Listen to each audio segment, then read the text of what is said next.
प्रिय विद्यार्थियों, मैं अनामिका गौड़, राजकीय अभिनव इंटर कॉलेज आराजी लाइन जखनी वाराणसी। मैं आप सभी का हिंदी की कक्षा में स्वागत करती हूँ। बच्चों, आज हम लोग कक्षा 10वीं के हिंदी पाठ्यक्रम में संकलित संस्कृत व्याकरण का जो अंश है उसके अंतर्गत शब्द रूप का अध्ययन करेंगे। हाँ, शब्द जैसे राम, सीता, रमा, लता, ये सारे शब्द हैं और इन सारे शब्दों के अनेक रूप बनते हैं। अलग अलग विभक्तियों में, अलग अलग वचनों में शब्दों के अनेक रूप चलते हैं। जैसे एक शब्द के 21 रूप होते हैं। वो कैसे, वो अभी हम आगे पढ़ेंगे। तो आज की कक्षा में हम लोग शब्द रूप का अध्ययन करेंगे और इसके विषय में विस्तृत रूप से चर्चा करेंगे। पाठ का प्रारंभ करने से पहले आज की कक्षा में हम लोग क्या क्या पढ़ेंगे उस पर प्रकाश डालते हैं। आइए देखते हैं। आज की कक्षा के चर्चा के बिंदु इस प्रकार हैं। पहला, शब्द रूप का परिचय। दूसरा, रूप चलाने के नियम। तीसरा, शब्द रूप के महत्वपूर्ण बिंदु। चौथा, फल, मति, मधु और नदी के शब्द रूप। आपके पाठ्यक्रम में संज्ञा शब्द रूप के अंतर्गत इन्हीं चारों शब्द रूपों को रखा गया है जिसका अध्ययन आपको करना है और अंत में आप सभी को गृह कार्य दिया जाएगा। आज हम लोग पढ़ेंगे शब्द रूप। शब्द रूप, इसको पढ़ने से पहले शब्द किसे कहते हैं उसके बारे में हम संक्षेप में जान लेते हैं। शब्द वर्णों के सार्थक समूह को शब्द कहते हैं। जैसे एक शब्द हम लेते हैं राम। अब यह राम शब्द अनेक वर्णों के समूह से बना हुआ है। वो वर्ण कौन कौन से हैं? र, धन, आ, धन, म, धन, अ। ये चार वर्ण मिलकर के राम शब्द का निर्माण करते हैं। तो ये चारों वर्ण मिलकर के एक शब्द की रचना किए, वह शब्द क्या है? राम। और राम का एक अर्थ भी, सही अर्थ भी प्रकट हो रहा है। राम अर्थात भगवान राम, किसी बालक का नाम। तो यह क्या हो गया? शब्द हो गया। एक शब्द के अनेक रूप चलते हैं, या हम कहें कि अलग अलग विभक्तियों में अलग अलग कारकों का विधान है। इसलिए इन कारकों के आधार पर ही एक शब्द के अनेक रूप बनते हैं। इसके बारे में अभी हम आगे पढ़ेंगे। शब्द हमने पढ़ लिया, शब्द किसे कहते हैं? शब्द रूप, तो वाक्य में प्रयुक्त जो शब्द होते हैं उन्हीं शब्दों को पद या शब्द रूप कहा जाता है।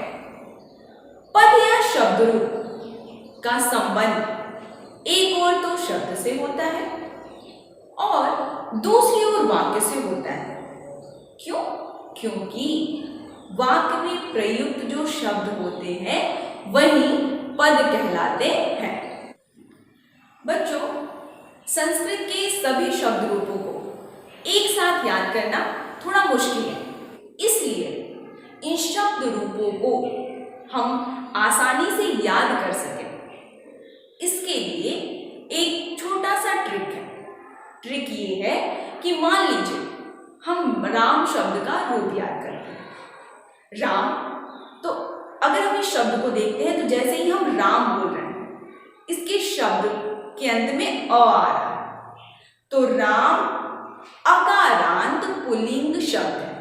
तो अगर हम राम शब्द का रूप याद कर लेते हैं तो राम के समान ही या जो समवर्गी शब्द हैं जैसे बालक, जनक, अश्व, इन सारे शब्द रूपों को भी हम याद कर लेंगे, यानी एक शब्द रूप हम याद करते हैं राम का, और इसके आधार पे हम अकारांत पुल्लिंग शब्द के बहुत सारे शब्द रूप हम लिख सकते हैं। उसी तरीके से हम नदी शब्द का रूप याद कर लेते हैं अच्छी तरह से। तो नदी ये इकारांत है, इकारांत स्त्रीलिंग है। तो अगर हम इकारांत स्त्रीलिंग में एक शब्द रूप याद कर लेते हैं नदी का, तो नदी के समान हम और सारे समवर्गी शब्द रूपों को भी आसानी से याद कर सकते हैं और लिख सकते हैं। इसलिए ये जो रूप चलाने के नियम होते हैं, इन नियमों को अगर हम ध्यान में रखें तो शब्द रूपों को हम अच्छे से याद कर सकते हैं। आइए पढ़ते हैं शब्द रूप के महत्वपूर्ण बिंदु। पहला है, संस्कृत में 3 वचन होते हैं। कौन कौन से? एक वचन, द्विवचन और बहुवचन। संस्कृत में 3 लिंग होते हैं, पुल्लिंग, स्त्रीलिंग और नपुंसकलिंग। तीसरा, संस्कृत में 7 विभक्तियां होती हैं। संबोधन को लेकर के 8 विभक्तियां होती हैं, किंतु संबोधन प्रथमा विभक्ति के अंतर्गत ही आता है, इसलिए संस्कृत में 7 विभक्तियां ही मानी गई हैं। चौथा, अलग अलग विभक्तियों के लिए अलग अलग कारकों का विधान है, इसलिए एक शब्द के अनेक रूप बनते हैं। जैसे वो कारक कौन कौन से हैं, वो विभक्तियां कौन सी हैं, आइए इसको इस चार्ट के माध्यम से हम जानते हैं। संस्कृत की विभक्तियां और कारक, 3 कॉलम आप देख सकते हैं बना हुआ है, विभक्ति, कारक और कारकों के चिन्ह। विभक्ति है प्रथमा, द्वितीया, तृतीया, चतुर्थी, पंचमी, षष्ठी और सप्तमी। कारक कौन कौन से हैं? कर्ता, कर्म, करण, संप्रदान, अपादान, संबंध और अधिकरण। अब कर्ता कारक का चिन्ह क्या होता है? ने। कर्म कारक का को, करण कारक का से, के साथ या के जैसा। संप्रदान कारक का चिन्ह है के लिए। अपादान कारक का चिन्ह है से, और यह से हम देख रहे हैं तृतीया में भी से है और पंचमी में भी से है, तो यहाँ पे जो से होगा वो अलग होने के अर्थ में है। संबंध का, की, के, और अधिकरण कारक का चिन्ह होता है में, पे, पर। तो इस प्रकार आप संस्कृत की विभक्तियां, कारक और उनके चिन्हों को याद कर सकते हैं। 5वां है, वचन, लिंग और विभक्ति के आधार पर संज्ञा शब्दों के रूप परिवर्तित होते रहते हैं। वचन, लिंग और विभक्ति कितने होते हैं ये अभी हमने पढ़ा, तो इसके आधार पर संज्ञा शब्दों के जो रूप होते हैं वो बदलते रहते हैं। 6, जिन शब्दों का अंतिम स्वर अ होता है वे अकारांत कहलाते हैं, जैसे बालक, राम, जनक आदि। हम जब बालक का उच्चारण कर रहे हैं तो बालक अ आ रहा है, तो इस तरह के जो शब्द होते हैं उन्हें अकारांत कहा जाता है। 7वां, जिन शब्दों का अंतिम स्वर ह्रस्व ई होता है वे इकारांत कहलाते हैं, जैसे मति, हरि आदि। इनका अंतिम स्वर क्या है? ह्रस्व ई है, तो ये इकारांत कहलाते हैं। इसी तरह जिन शब्दों का अंतिम स्वर दीर्घ ई होता है वे इकारांत, और जिनका अंतिम स्वर ह्रस्व उ होता है वो उकारांत शब्द रूप कहलाते हैं। सभी शब्दों के रूप तीनों लिंगों यानी पुल्लिंग, स्त्रीलिंग और नपुंसकलिंग में बने यह आवश्यक नहीं होता है। इसे भी हम एक चार्ट के माध्यम से सरलता से समझ सकते हैं। जैसे अकारांत, पुल्लिंग में है राम, बालक, जनक, और नपुंसकलिंग में है फल। स्त्रीलिंग में अकारांत के शब्द रूप नहीं बनते हैं। इसी तरह आकारांत पुल्लिंग के अंतर्गत राजा, स्त्रीलिंग के अंतर्गत लता, रमा शब्द रूप बनते हैं, लेकिन नपुंसक लिंग में कोई भी शब्द रूप नहीं बनता है। इसी तरह इकारांत तीनों लिंगों में, दीर्घ इकारांत के अंतर्गत केवल पुल्लिंग और स्त्रीलिंग में ही शब्द रूप बनते हैं, नपुंसक लिंग में नहीं। ह्रस्व उकारांत शब्द रूप के अंतर्गत तीनों लिंगों में शब्द रूप बनते हैं। पुल्लिंग के अंतर्गत गुरु, स्त्रीलिंग के अंतर्गत धेनु, नपुंसक लिंग के अंतर्गत मधु। और उकारांत दीर्घ उकारांत के अंतर्गत केवल स्त्रीलिंग में ही शब्द रूप बनते हैं, जैसे वधु। और ऋकारांत के अंतर्गत पुल्लिंग और स्त्रीलिंग में शब्द रूप बनते हैं। तो आप इस चार्ट के माध्यम से जान जाएंगे कि किस शब्द के किस लिंग में रूप बनते हैं और किस में नहीं। शब्द रूप के महत्वपूर्ण बिंदु के अंतर्गत 8वां बिंदु है नपुंसक लिंग के शब्दों के प्रथमा और द्वितीया विभक्ति के रूप एकवचन, द्विवचन और बहुवचन में प्रायः समान होते हैं, जैसे फलम, फले, फलानी। द्वितीय विभक्ति में भी यही हो जाएगा, फलम, फले, फलानी। 9वां तृतीया, चतुर्थी और पंचमी के द्विवचन तथा षष्ठी और सप्तमी विभक्ति के द्विवचन में रूप समान होते हैं। 10वां षष्ठी विभक्ति के बहुवचन के अंत में नाम अथवा राम आता है, जैसे बाल का नाम, रमा, राम। ये नाम और राम क्यों आता है, इसके लिए अगला बिंदु है क्योंकि र, री और श वाले शब्दों में न के स्थान पे ड़ होता है, जैसे रामेण और पितृणाम। 12वां और अंतिम बिंदु है सप्तमी विभक्ति के बहुवचन के अंत में सु अथवा शु का प्रयोग होता है, जैसे राजा शब्द के सप्तमी विभक्ति बहुवचन में रूप होगा राजसु और फल शब्द के सप्तमी विभक्ति बहुवचन में रूप होगा फलेषु।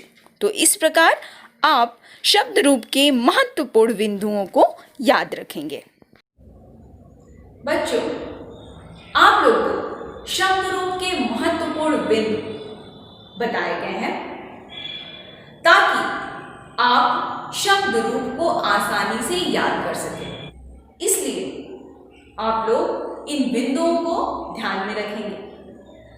आप लोगों के पाठ्यक्रम में केवल फल, मति, मधु और नदी संज्ञा शब्दों के रूप ही पढ़ने हैं। इसलिए आज हम लोग इन्हीं चारों शब्द रूपों का अध्ययन करेंगे। तो आइए इन चारों शब्द रूपों का हम लोग अध्ययन करते हैं। शब्द रूप के अंतर्गत हमारा पहला शब्द रूप है फल। फल अकारांत पुल्लिंग शब्द है। तो हमने अभी पढ़ा इसके पहले कि एक शब्द के अनेक रूप बनते हैं। अलग अलग विभक्तियों में, अलग अलग वचनों में एक शब्द के अनेक रूप होते हैं। विभक्तियाँ कितनी होती हैं संस्कृत में? 7। लेकिन आप यहाँ पे देख रहे हैं कि संबोधन भी है। संबोधन में प्रथमा विभक्ति होती है, इसलिए संबोधन के जो रूप होते हैं वो प्रथमा विभक्ति की तरह ही चलते हैं। जैसे आप देख सकते हैं प्रथमा विभक्ति में रूप क्या है? फलम, फले, फलानी। और संबोधन में भी है हे फल, हे फले, हे फलानी। तो बच्चों, हम लोग देख रहे हैं कि 7 विभक्तियां हैं और 3 वचन हैं। तो इस प्रकार एक शब्द के कुल 21 रूप बनते हैं। तो आइए हम पढ़ते हैं। तो प्रथमा विभक्ति एक वचन में फल का रूप है फलम, द्विवचन में फले, बहुवचन में फलानी। द्वितीय विभक्ति एक वचन में फलम, द्विवचन में फले और बहुवचन में फलानी। आप लोग को याद होगा बच्चों, अभी हम महत्वपूर्ण बिंदु के अंतर्गत एक बिंदु पढ़े थे। वह बिंदु क्या था कि नपुंसक लिंग में प्रथमा और द्वितीय विभक्ति के जो रूप होते हैं वो समान होते हैं। तो हम यहाँ पे देख रहे हैं कि फलम फले फलानी, द्वितीया में भी है फलम फले फलानी। तृतीया विभक्ति एक वचन में फलेन, द्विवचन में फलाभ्याम और बहुवचन में फलय। तो फलेन फलाभ्याम फलय। इसी तरह चतुर्थी में फलाय फलाभ्याम फलेभ्यः। पंचमी एक वचन में फलात्, द्विवचन में फलाभ्याम और बहुवचन में फलेभ्यः। तो फलात् फलाभ्याम फलेभ्यः। षष्ठी एक वचन में फलस्य, द्विवचन में फलयोः और बहुवचन में फलानाम। तो फलस्य फलयोः फलानाम। सप्तमी एक वचन में फले, द्विवचन में फलयोः और बहुवचन में फलेषु। संबोधन हे फल, हे फले, हे फलानि। तो इस प्रकार हम अब एक साथ पढ़ते हैं। प्रथमा में फलम फले फलानि, द्वितीया विभक्ति में फलम फले फलानि, तृतीया विभक्ति में फलेन फलाभ्याम फलय, चतुर्थी विभक्ति में फलाय फलाभ्याम फलेभ्यः, पंचमी विभक्ति में फलात् फलाभ्याम फलेभ्यः, षष्ठी विभक्ति में फलस्य फलयोः फलानाम, सप्तमी विभक्ति में फले फलयोः फलेषु, हे फल, हे फले, हे फलानि। बच्चों, हमने रूप तो पढ़ लिया, लेकिन इस शब्द रूप को याद करने के लिए आपको जो महत्वपूर्ण बिंदु बताए गए हैं वो भी याद होने चाहिए। जैसे अगर हम देखें कि प्रथमा और द्वितीया में शब्द रूप क्या है? समान है। उसी तरीके से तृतीया, चतुर्थी और पंचमी द्विवचन में रूप समान है, फलाभ्याम फलाभ्याम फलाभ्याम। इसी तरह हम देख सकते हैं कि चतुर्थी और पंचमी के बहुवचन में भी रूप समान है। क्या रूप है? फलेभ्यः। पंचमी में भी फलेभ्यः। षष्ठी और सप्तमी द्विवचन में भी रूप समान होते हैं, फलयोः। सप्तमी में भी है फलयोः।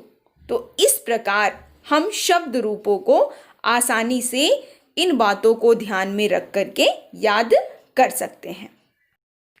बच्चों, इसी तरह सभी अकारांत नपुंसक लिंग के शब्दों यथा पुष्प, पत्र, जल, कमल, कुसुम, पुस्तक, वन आदि के रूप चलते हैं। तो अगर आप फल शब्द का रूप अच्छी तरह से याद कर लेंगे तो इन शब्दों के रूप भी आसानी से लिख सकते हैं। शब्द रूप के अंतर्गत हमारा दूसरा शब्द रूप है मति। मति इकारांत स्त्रीलिंग शब्द है। तो आइए इसका रूप पढ़ते हैं। प्रथमा विभक्ति एक वचन में मति शब्द का शब्द रूप होगा मति, द्विवचन में मति और बहुवचन में मतयः। तो मति मति मतयः। द्वितीया विभक्ति एक वचन में मतीम, द्विवचन में मती और बहुवचन में मती। तो मतीम मती मतीः। तृतीया विभक्ति एक वचन में मत्या, द्विवचन में मतिभ्याम, बहुवचन में मतिभिः। तो मत्या मतिभ्याम मतिभिः। चतुर्थी एक वचन में मत्ते या मतये रूप बनता है, द्विवचन में मतिभ्याम, बहुवचन में मतिभ्यः। तो मत्ये या मतये, मतिभ्याम मतिभ्यः। इसी प्रकार पंचमी में मत्या या मते दो शब्द रूप बनते हैं, द्विवचन में मतिभ्याम और बहुवचन में मतिभ्यः। तो मत्या मतिभ्याम मतिभ्यः। षष्ठी में सेम वही मत्या या मते, फिर मत्यो, बहुवचन में मतीनाम। सप्तमी एक वचन में मत्याम या मतौ, द्विवचन में मत्यो और बहुवचन में मतीषु। तो मत्याम या मतौ मत्यो मतीषु। संबोधन हे मते, हे मती, हे मत्य। अब एक साथ पढ़ते हैं। मति, मति, मतयः, मतिं, मति, मतिः, मत्या, मतिभ्यां, मतिभिः, मत्ते या मतये, मतिभ्यां, मतिभ्यः, मत्याः या मते, मतिभ्यां, मतिभ्यः, मत्याः, मत्योः, मतीनां, मत्यां या मतौ, मत्योः, मतीषु, हे मते, हे मती, हे मत्या। तो बच्चों, हम लोग देख सकते हैं कि प्रथमा और द्वितीया विभक्ति में मति शब्द का जो रूप है वो समान है। इसी तरह तृतीया, चतुर्थी और पंचमी विभक्ति के द्विवचन में भी मति शब्द का रूप समान है। चतुर्थी और पंचमी विभक्ति के बहुवचन में भी जो रूप बन रहे हैं वो भी समान है। इसी तरह पंचमी, षष्ठी एक वचन में मति शब्द का रूप मत्या और मते है। ये शब्द रूप भी समान है। इसी तरह षष्ठी और सप्तमी विभक्ति के द्विवचन में भी मति शब्द का रूप समान है। तो अगर हम इन बातों को ध्यान में रखें तो मति शब्द का रूप हम सरलतापूर्वक याद कर सकते हैं। इसी प्रकार जाति, रात्रि, भक्ति, स्तुति, नीति और शक्ति आदि इकारांत स्त्रीलिंग शब्दों के रूप चलेंगे। तीसरा शब्द रूप हम लोग पढ़ेंगे मधु का। मधु उकारांत नपुंसकलिंग है। तो प्रथमा विभक्ति में मधु शब्द का रूप है मधु, मधुनी, मधुनी। द्वितीय विभक्ति में मधु, मधुनी, मधुनी। तृतीय विभक्ति में मधुना, मधुभ्यां, मधुभिः। चतुर्थी में मधुने, मधुभ्यां, मधुभ्यः। पंचमी विभक्ति में मधुनः, मधुभ्यां, मधुभ्यः। षष्ठी विभक्ति में मधुनः, मधुनो, मधुनाम। सप्तमी में मधुनी, मधुनो, मधुषु। संबोधन हे मधु, हे मधुनी, हे मधुनी। अश्रु, जानु, अम्बु, वसु, वस्तु, सानु और तालु आदि सभी उकारांत नपुंसक लिंग शब्दों के रूप इसी प्रकार बनते हैं। शब्द रूप के अंतर्गत चौथा और अंतिम शब्द रूप हम लोग पढ़ेंगे नदी का। नदी इकारांत स्त्रीलिंग है। तो आइए इसका शब्द रूप पढ़ते हैं। प्रथमा विभक्ति एक वचन में नदी शब्द का रूप है नदी। द्विवचन में नद्यो, बहुवचन में नद्यः। तो नदी, नद्यो, नद्यः।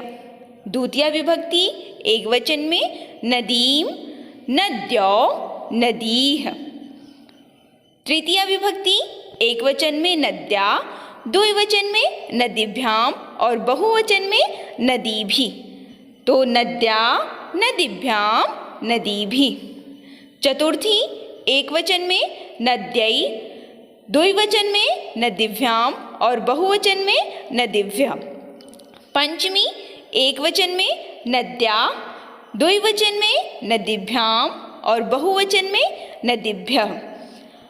षष्ठी एक वचन में नद्या, द्विवचन में नद्यौ, बहुवचन में नदीनाम। तो नद्या, नद्यौ, नदीनाम। इसी तरह सप्तमी में नद्यां, नद्यो, नदीषु। संबोधन हे नदी, हे नद्यो, हे नद्यः। इस प्रकार हम नदी शब्द का शब्द रूप आसानी से याद कर सकते हैं। इसी प्रकार स्त्री, पृथ्वी, गौरी, सावित्री, लक्ष्मी, जानकी आदि इकारांत स्त्रीलिंग शब्दों के रूप भी हम लिख सकते हैं। बच्चों, ये हैं चारों शब्द रूप। इन चारों शब्द रूपों को अगर हम ध्यान से देखें तो चारों शब्द रूपों के प्रथमा और द्वितीया विभक्ति के द्विवचन में रूप समान है। इसी तरह तृतीया, चतुर्थी और पंचमी विभक्ति के द्विवचन में भी सभी शब्दों के जो शब्द रूप हैं वो समान हैं। इसी तरह फल शब्द को छोड़ करके मति, मधु और नदी, इन तीनों शब्द रूपों के तृतीया विभक्ति और चतुर्थी और पंचमी विभक्ति के बहुवचन में रूप समान है। इसी तरह षष्ठी और सप्तमी विभक्ति के द्विवचन तथा षष्ठी और सप्तमी विभक्ति के बहुवचन में जो रूप है वो समान है। इस तरह इन सभी बातों को ध्यान में रखते हुए आप सभी शब्दों के रूप याद कर सकते हैं। अंत में आप सभी को अभ्यास कार्य दिए जा रहे हैं जिसे आप सभी लोग लिखेंगे। पहला प्रश्न है, फल, मति, मधु और नदी शब्द के रूप याद कीजिए। आज हम लोग इन्हीं चारों शब्द रूपों को पढ़े हैं, तो आप सभी लोग इन चारों शब्द रूपों को अच्छी तरह से याद करेंगे। दूसरा, फल शब्द के चतुर्थी और पंचमी विभक्ति के सभी वचनों में रूप लिखिए। प्रश्न को ध्यान से देखिए, सिर्फ और सिर्फ आपको चतुर्थी और पंचमी विभक्ति के सभी वचनों में ही रूप लिखना है, पूरा रूप आपको फल का नहीं लिखना है। तीसरा, पुस्तक और गौरी शब्द के रूप लिखिए। आप लोग अभी फल और नदी शब्द के रूप पढ़े हैं, तो फल के आधार पे पुस्तक का और नदी के आधार पे गौरी शब्द के रूप आप लोग लिखेंगे। चौथा प्रश्न है, नीचे दिए गए शब्द किस विभक्ति और वचन के रूप हैं? क फलय, ख नद्युः, ग मत्याम, घ मधुने। एक मैं आपको बता रही हूँ कि किस तरह से आप लोग लिखेंगे। जैसे क है फलय, तो फलय फल शब्द के तृतीया विभक्ति बहुवचन का रूप है।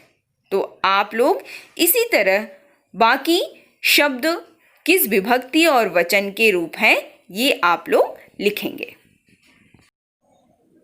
बच्चों, आज की कक्षा में हम लोग शब्द रूप का परिचय, यानी शब्द किसे कहते हैं, शब्द रूप किसे कहते हैं, और फिर शब्द रूप के महत्वपूर्ण बिंदु और शब्द रूप चलाने के कौन कौन से नियम है या कौन कौन सी बातें हमें ध्यान देनी चाहिए या याद रखनी चाहिए, जिससे हम शब्द रूप को अच्छी तरह से याद कर सके और परीक्षा में अगर पूछा जाता है तो उसे सही लिख सके। आज की कक्षा में आपको बताया गया है, या उसे लिखने के लिए जो महत्वपूर्ण बिंदु थे उन सारे बिंदुओं को आपको बताया गया है। आप लोग के पाठ्यक्रम में जो 4 संज्ञा शब्द के रूप दिए गए हैं, कौन कौन से?